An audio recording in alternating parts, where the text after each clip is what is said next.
ஜனவரி 2ஆம் நாள்ல வந்து எந்தெந்த மாதிரியான நிகழ்வுகள் வந்து உலகம் முழுவதுமாகவே நடந்திருக்கு அப்படின்றது பார்க்கலாம்.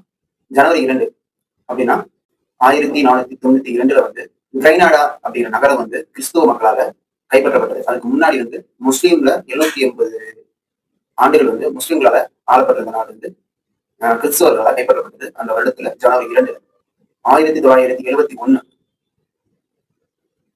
ஸ்காட்லாந்துல உள்ள இபாக்ஸ் என்ற மைதானத்துல வந்து 61 பேர் வந்து கூட்ட நெரிசலாக இறந்தாங்க.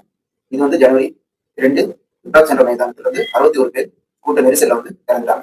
1974 55 கிலோமீட்டர் பெர் ஹவர் அப்படிங்கிறத ஒரு சட்டமாக இயற்றினாங்க. அது ஏன்னா எரிபொருளை வந்து சேமிக்கிறதுக்காக இது மாதிரி ரூல்ஸ் வந்து அமெரிக்கா வந்து கொண்டு வந்தாங்க. இது வந்து ஜனவரி 2. ஜார்ஜியா வந்து அமெரிக்காவுடைய 4வது மாநிலமாக கோரின நாளும் ஜனவரி 2. ரொனால்ட் ரீகன் வந்து கலிபோர்னியாவில் ஆளுநராக பதவியேற்ற நாள் வந்து ஜனவரி 2. இதை தவிர வரலாற்று ஆசிரியர்கள் மற்றும் அரசியல்வாதிகள் பலர் வந்து ஜனவரி 2ல வந்து பிறந்திருக்காங்க, இறக்கவும் செஞ்சிருக்காங்க.